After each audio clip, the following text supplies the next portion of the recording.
Okay, good evening, everyone. We'll go ahead and get started.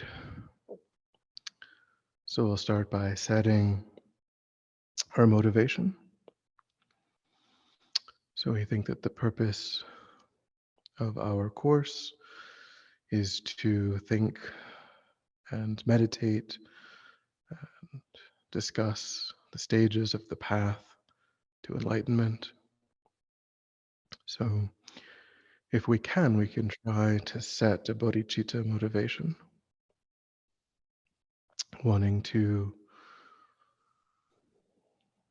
participate with the goal of finding the tools and techniques to put an end to our own suffering completely, develop our own mind fully, so that we ourselves can explain and demonstrate that to countless other sentient beings.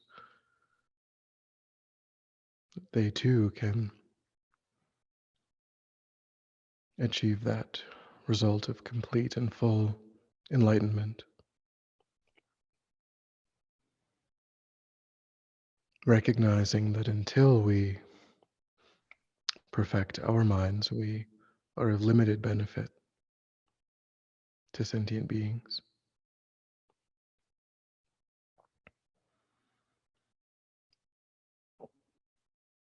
Developing the wish to be of perfect, highest benefit, and recognizing that only genuine internal mental transformation can bring that about.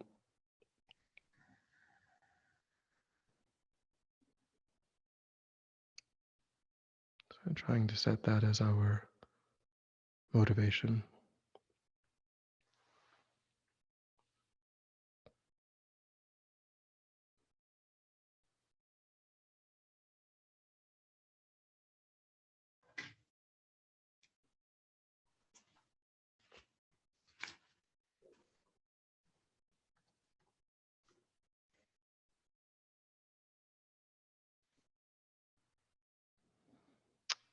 Right.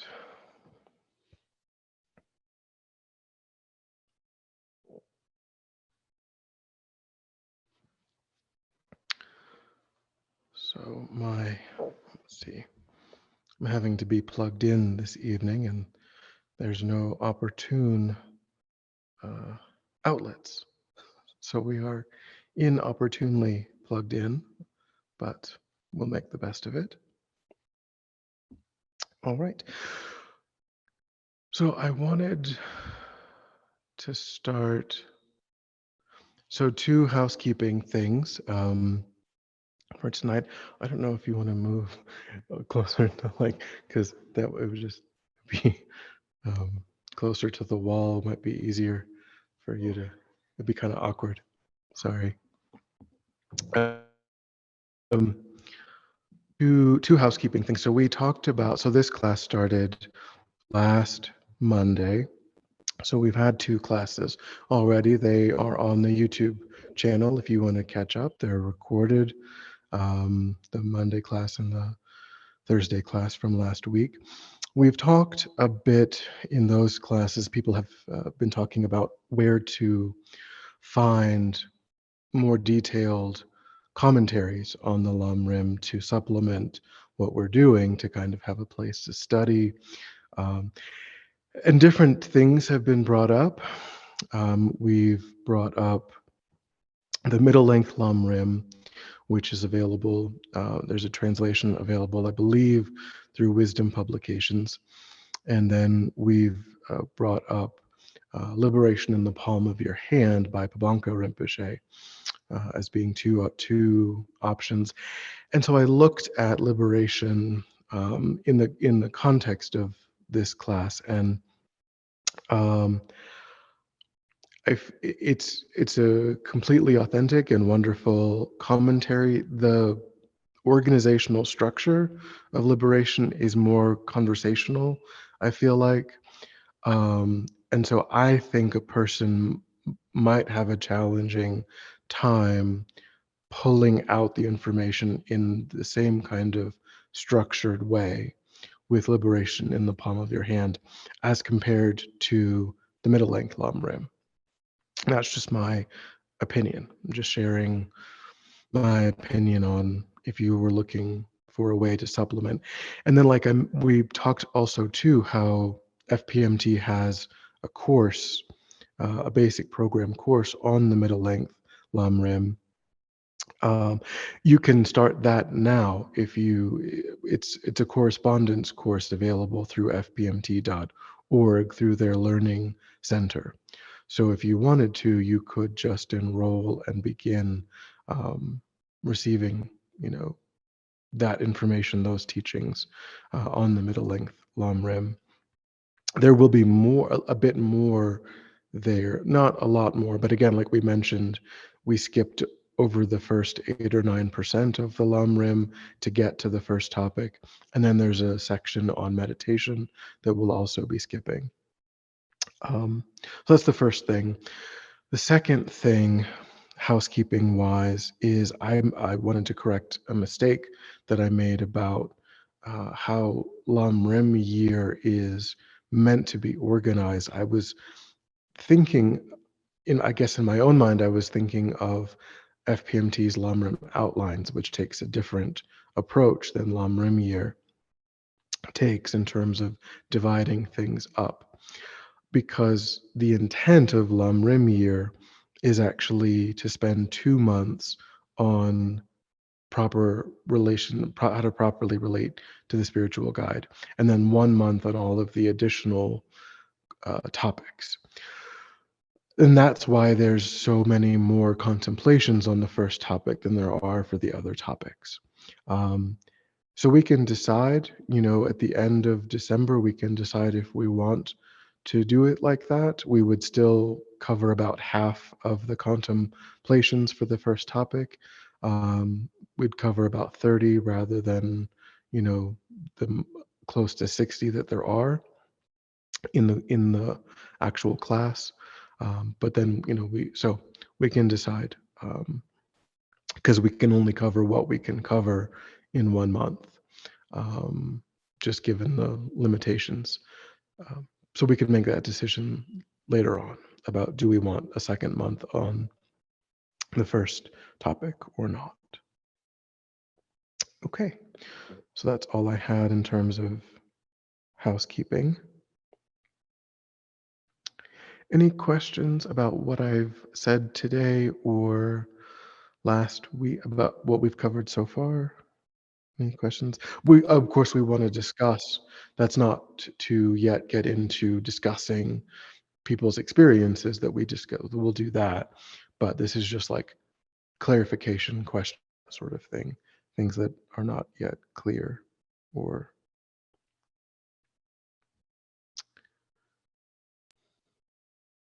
Yes, Anna. Hello, Venerable. Um, Danny kindly sent me a PDF last week. I'm just wondering if this is for preferred text, so to speak. The stages of a path, middle length Lamrim, Lama Samkarpa, the outline, FPMT, basic program. So Anna had a question, I think. Yes, Venerable, it's Dondrub. It's about just the text that we should be using. Now I have Danny kindly sent me the outline.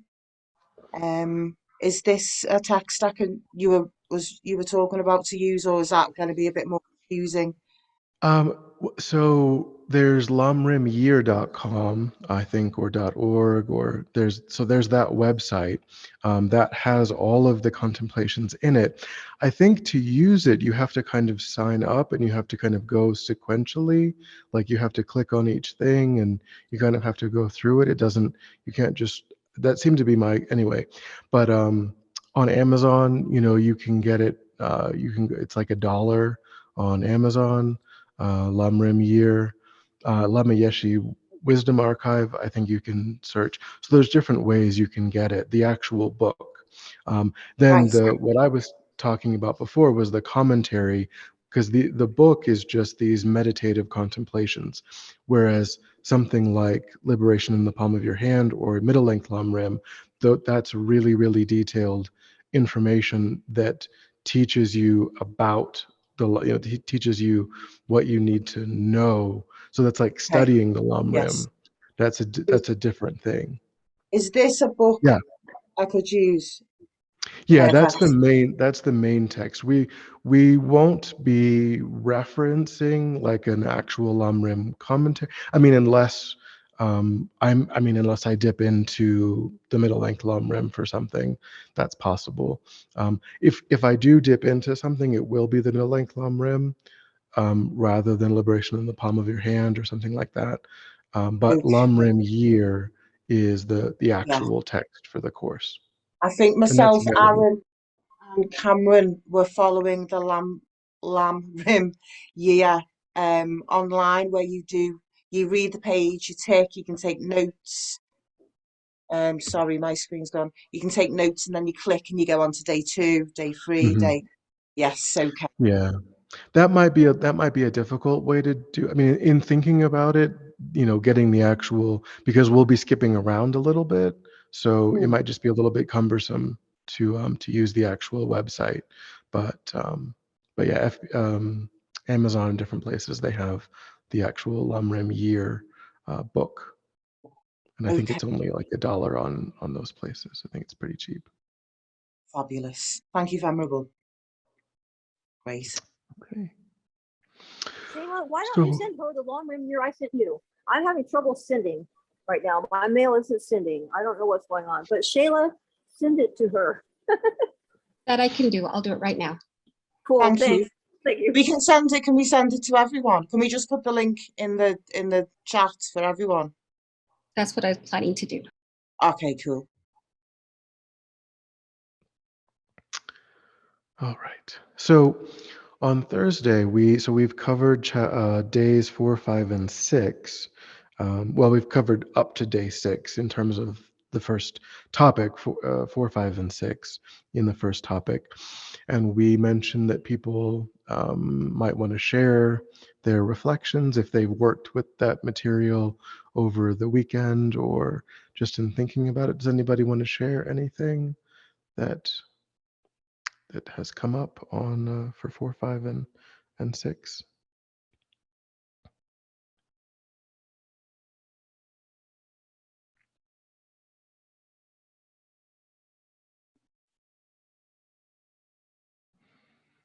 No.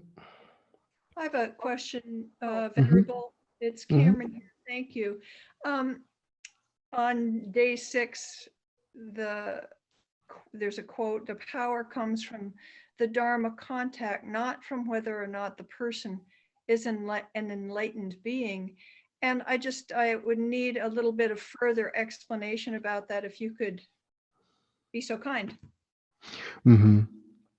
So he says, the power is created by our making that decision to recognize someone as our guru and then making Dharma contact with that recognition. The power comes from the Dharma contact, not from whether or not that person is an enlightened being. So there's two different parts to that, because of course a person having, a person, as we kind of mentioned before, just because a person might be an abbot of a monastery or might be renowned in a particular way, doesn't make them suitable to be a guru for every person. We have to decide that they are able to move our mind based on, because some people, maybe they tell a lot of stories. Other people, maybe they're very intellectual and it's very kind of, just kind of maybe a bit more dry.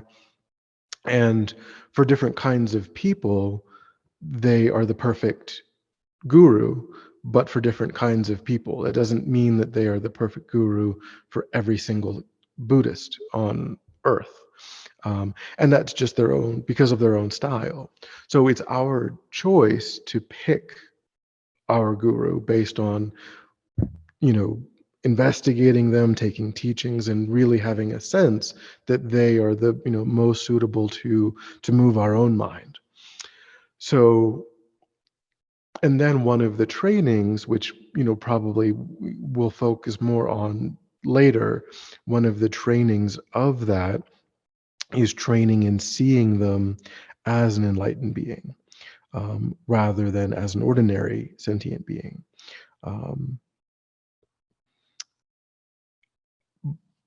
Which I mean, I guess he doesn't really specifically address, but that's one of the reasons that it's powerful, is because once we've taken someone as our guru, we don't relate to them just as another Dharma friend or advanced student. We cultivate a very special relationship.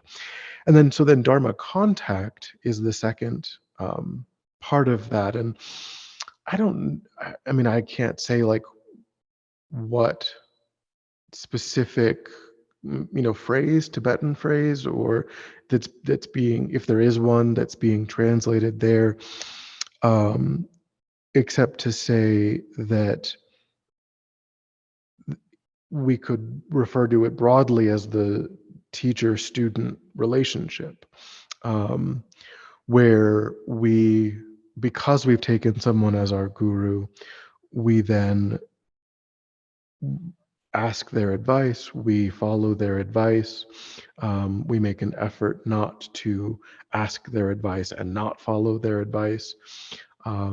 So it becomes a different sort of a thing. Like someone might ask me, maybe just because I've studied for a little bit longer, what kind, should I do this or that? And I'm like, well, I can tell you about this, I can tell you about that, but I'm not a guru. I don't know your mind. I can't advise you on, which is more suitable. I can just kind of say, these are the characteristics of this. These are the characteristics of that. Can you make up your own mind about which is more suitable for your mind based on that? A guru, the idea is that they would know your mind in a deeper way, and so you follow their advice. So you're kind of coming under their care, their tutelage. They're taking responsibility in a way for guiding you. So it's kind of just, that's a very special relationship. And so we've decided that we are willing to train in seeing that person as enlightened. And we have decided that we are willing to put ourselves in the position of being a student to a teacher. And that is the power of that relationship. Not because if a person is an enlightened being, he's saying that power can't come just from the fact that, like His Holiness, we could say, well, maybe we're pretty sure he's an enlightened being. But if someone has a dismissive or disrespectful attitude toward His Holiness, then the fact that he's an enlightened being is irrelevant. His Holiness can't reach that person. They have to open their own mind to become receptive to being led by His Holiness. If their mind is closed off, very little that His Holiness can do to lead that person to enlightenment. So what Lama Zopa is saying is that we're the ones that are making those decisions, and because we make those decisions, we become receptive to the benefit that person has to offer. Thank you. Donnie, did you have a question?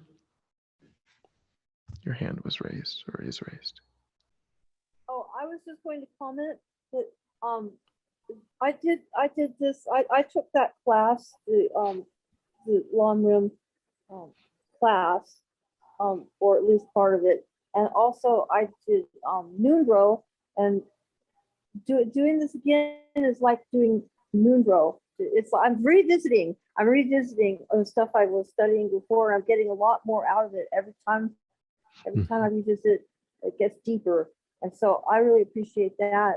I thank you for encouraging me to do that. And I thank everyone. And that's what I'm getting out of it so far. Okay, great. Did you have anything any questions or no? Okay. So I think today we have about another half hour. We're kind of just getting started. So unfortunately, I'm sorry about that. We can try to cover days 7 and 8 today. Day 7, in a way, it's because again, there's so many different contemplations that they're kind of getting at a lot of the same general points from just slightly different angles. So what we've covered, days 1 through 3, we talked about the Lamrim in general, and then we said that like 4, 5, and 6, a lot of what Lama Zopa Rinpoche is doing is helping us to understand the importance of the topic. And day 7 is really doing the same thing, but it does it in a slightly unique way compared to 4, 5, and 6, where I think he's just pointing out something that is particularly important. Day 5, I mean, it's kind of similar to day 5, where he says that the guru is the antidote to the confused mind. And then where he's talking about that the methods, that we need to follow the right methods. And we have been following the wrong methods for happiness. And the guru is hopefully someone who can show us the right methods. So it's similar to that, but on day 7, he says, then there is a need for an organic, living kind of force to come in touch with our heart, which is actually a quote by Lama Yeshe in Lama Zopa Rinpoche's book, but he's quoting Lama Yeshe. I guess we could say that the book is. I think it's probably fair to start describing the book as the work of Lama Yeshe and Lama Zopa Rinpoche. They both have quotations in the book. So here, the unique angle that we're presented with is the idea that we might, if we limit ourselves to books, then like books by Lama Tsongkhapa or the sutras, we might make the mistake of thinking that the people, the great masters who are giving us that material, are limited to like a particular time and place, thinking, well, in order to make this kind of progress, in order to achieve enlightenment, maybe it was necessary to have lived 2,000 years ago when times were simpler, and people were less distracted, and they had, they didn't have all of these pressures, and so on. And so we might think that you have to be like that, or you had to have had those kinds of conducive conditions to get the result of the path. So that might be a limiting factor for us if we are only getting information in that way, and we don't have a direct relationship with a living spiritual master who can demonstrate to us that it actually is still possible, that the techniques, the wisdom, the methods, that they are just as applicable to the 21st century, 22nd century, 23rd century, that it's a timeless insight into the nature of the mind, and that the mind works the same now as it did 2,500 years ago. And so, the Buddha wasn't talking about how to do things when there is no internet, or how to do things when, because there were people who were quite busy. There were householders, there were heads of state, and the Buddha talked to all of those people 2,600 years ago. And he understood that people were stressed and anxious and had, that they worked long hours, and all of the same methodology is equally applicable. Um, and so he says, when we see someone who has reached beyond selfishness, who has transcended the petty concerns of this world while still living in the world, who speaks and acts from intuitive wisdom, and who is truly dedicated to the welfare of others, then we can have faith and conviction that these attainments are possible for ourselves as well. So that's another reason. It's not just that we don't understand the methods, that are in Buddhism, and someone can show us those methods, because that could be applicable to a book or what have you, as well. He's saying that we need to be in the presence of people who are dealing with the same kind of social issues that we're dealing with, and yet have still put those methods into practice in their own life and gotten those results, even in a completely different context. So we don't have that excuse. So we can't say, oh, well, you have to be, you have to have grown up in this kind of environment, or you had to have access to the monastery system of this time and place and not the current time and place. So he's showing us, that person is important because they demonstrate that the only difference between oneself and the Buddha is not having put the teachings into practice, and that putting the teachings into practice can be done irrespective of time and place. So I think that's a really, because they talk about that, that we're in a degenerate age. Some of the things that you find in Buddhism are a little bit depressing in that way. Like, well, that the golden time was, at the time of the Buddha, and people were, just hearing one word of the teachings and getting liberated. And now it's a degenerate time. So we can get a little bit depressed, in that way. And we might use that as an excuse and say, oh, well, the Buddha had it really easy, and Lama Tsongkhapa had it really easy, and now it's just too difficult. But the fact that there are masters who are part of our culture demonstrate that, yeah, maybe it's not, as easy, but people are still doing it, and they're showing us that we can also still do it.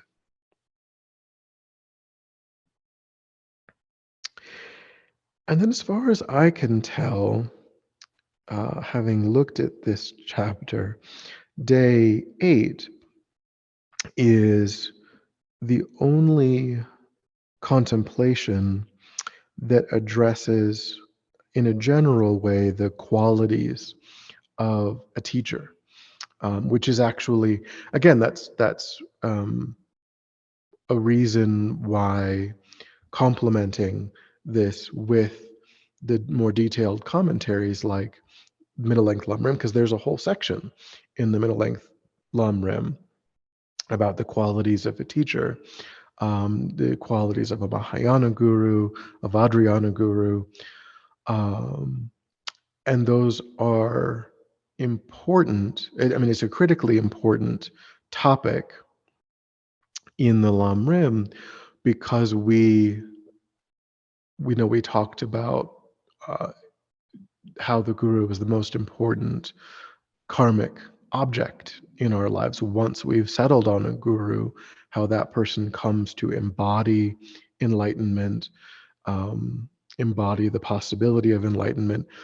So there's incredible onus on oneself for checking potential gurus and choosing wisely, and not, of course, there are many examples, sadly, of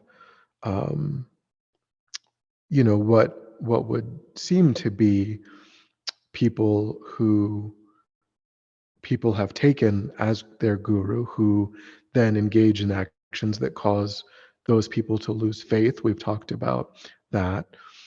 And so,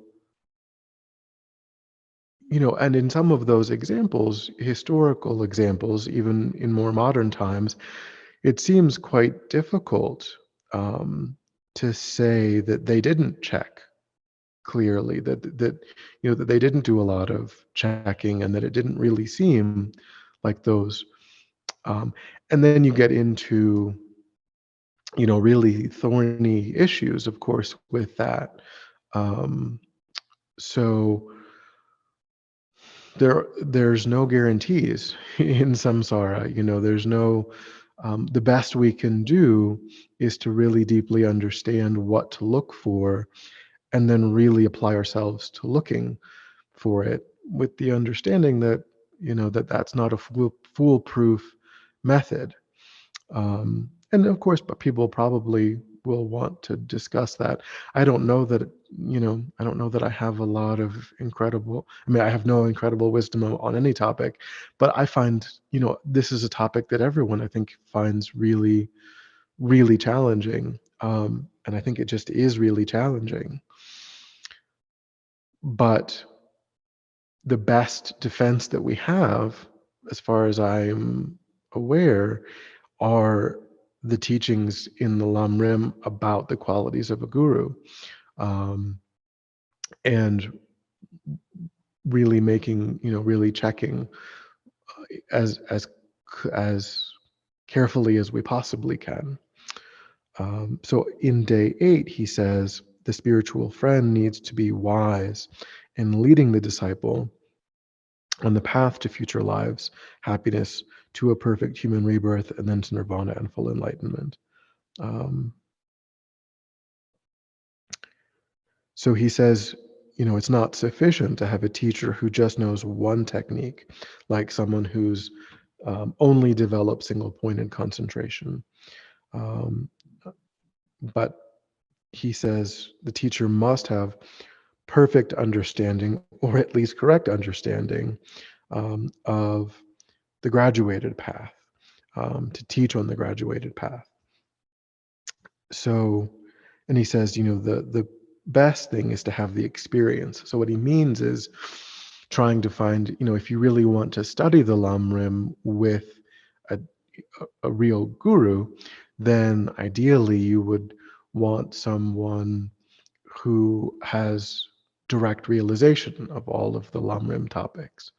And then, of course, that gets into, how do you know that a person has any realizations of anything? And that's quite difficult, because even in the middle length Lamrim, when they go into the qualifications, they say, pacified, thoroughly pacified, and they're talking about direct,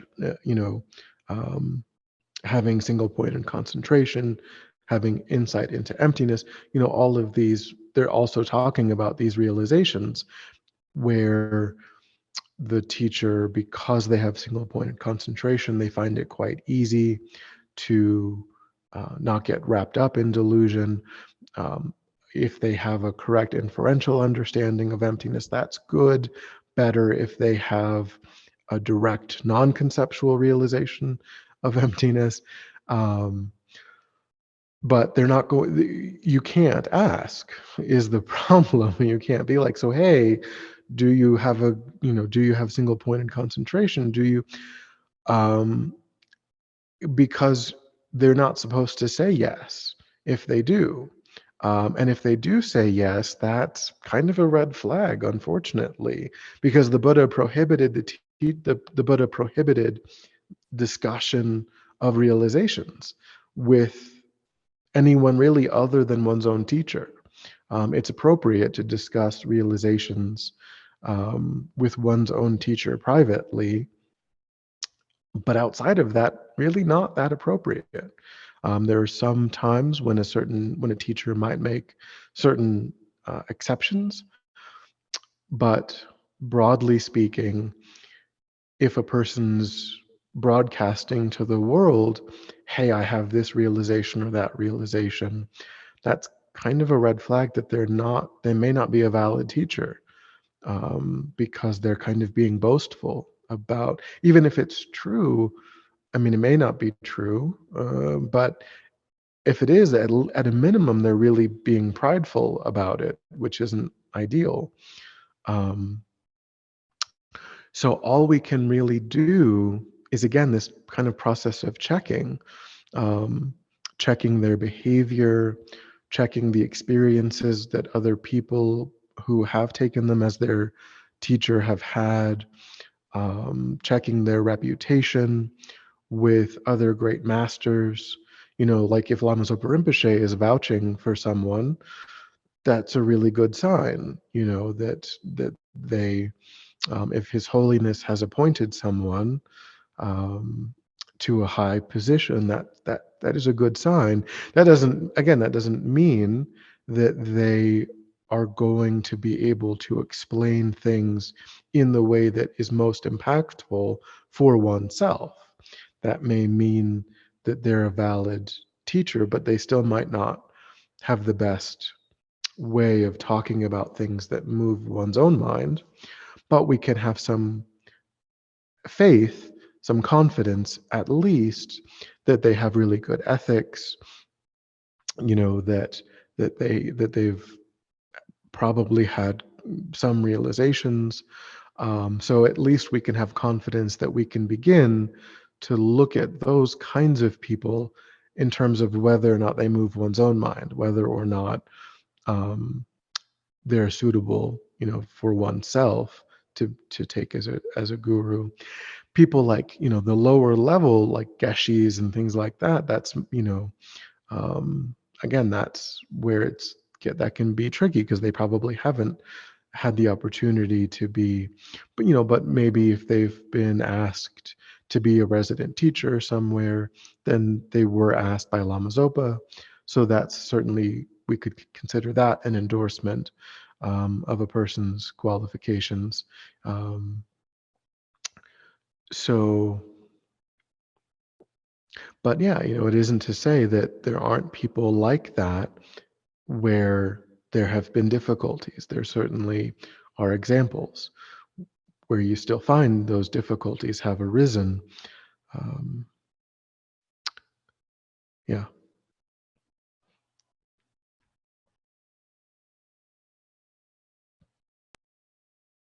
Venerable.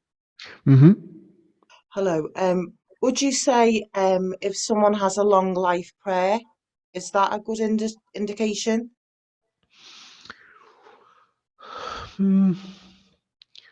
It's hard to say. I mean, it's certainly that probably means that they've had a lot of students, for a long time.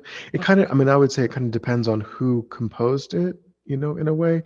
If it was composed by someone who's quite well known, then that's maybe a good sign.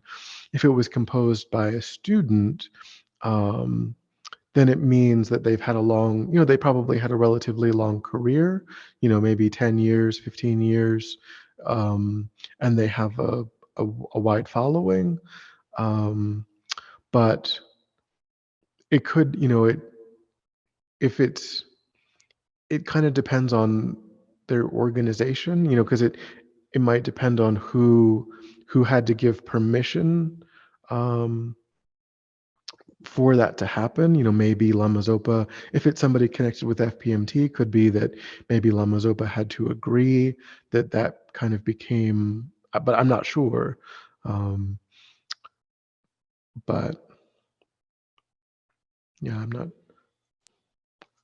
Okay. I think it's certainly not as clear cut as like an appointment to a monastery or or something like that.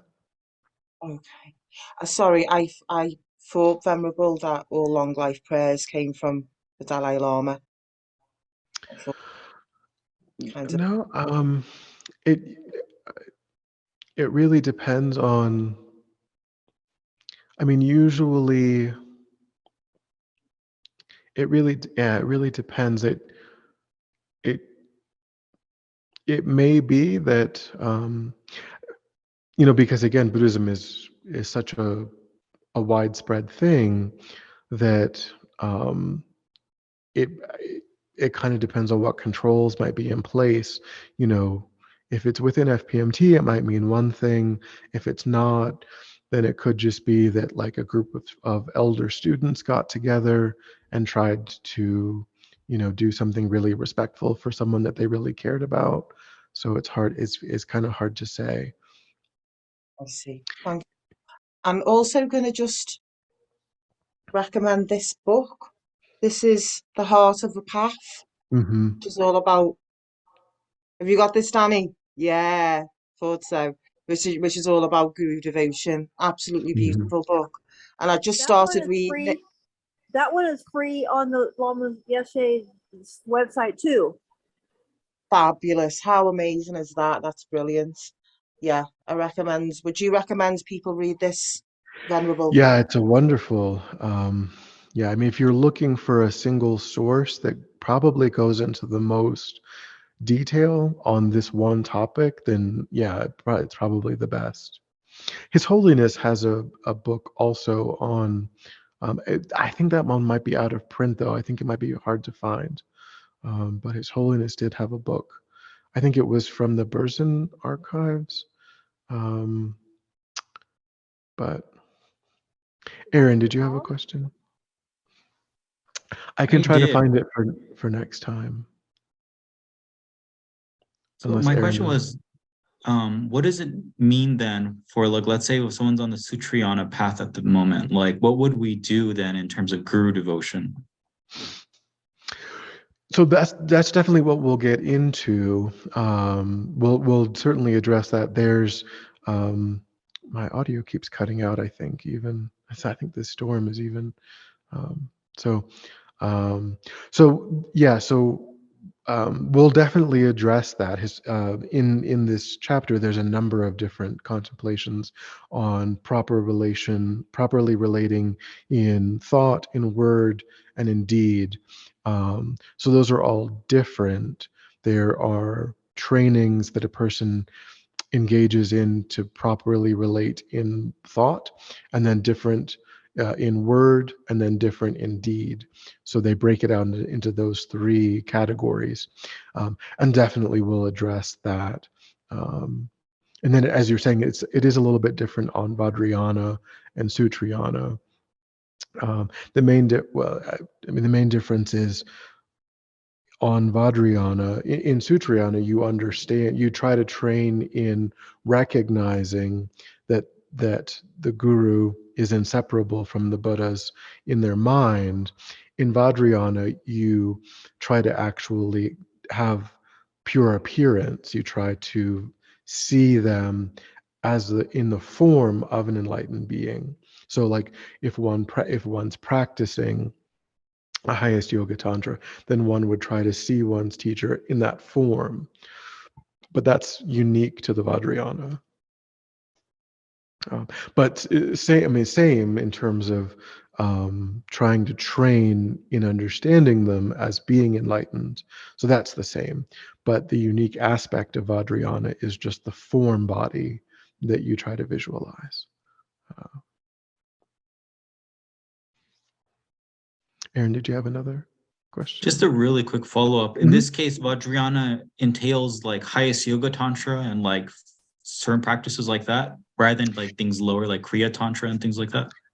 Yeah, I mean that a real the the visualization, the aspect that's unique to highest yoga tantra. There are qualifications that are different for someone who can give even a lower tantric initiation. That's so but the real crux of it comes with highest yoga tantra, because the Kriya tantras, they don't come with tantric vows, they come with bodhisattva vows. So the tantric master aspect is really mainly highest yoga tantra, because that's where the tantric vows are coming in. And yeah, divine pride and clear appearance are, you know, for the tantric master, are mainly highest yoga tantra.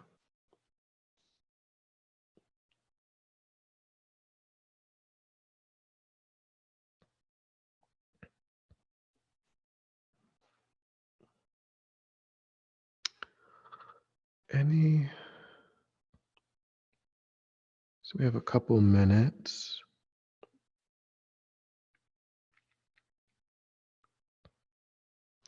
Any questions that are coming up?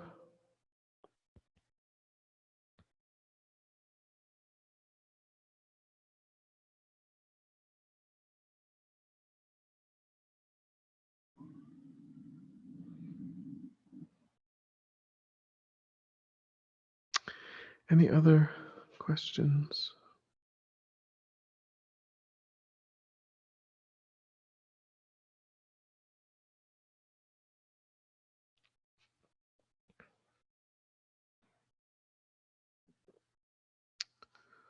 All right.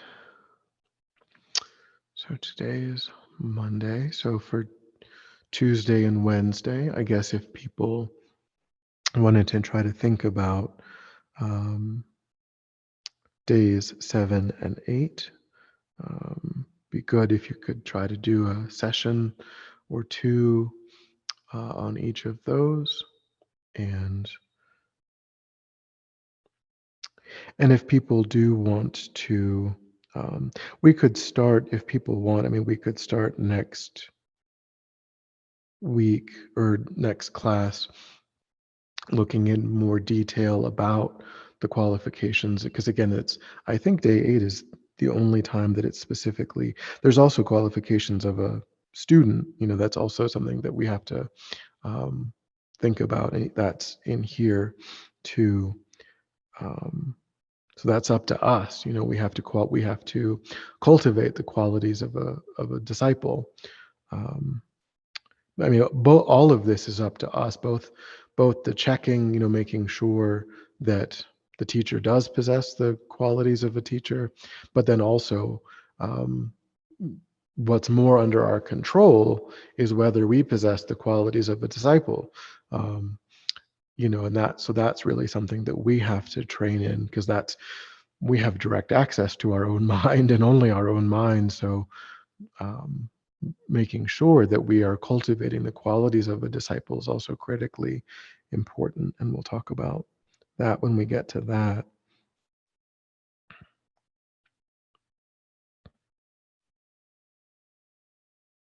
Which is day 9. So anything else that would be helpful?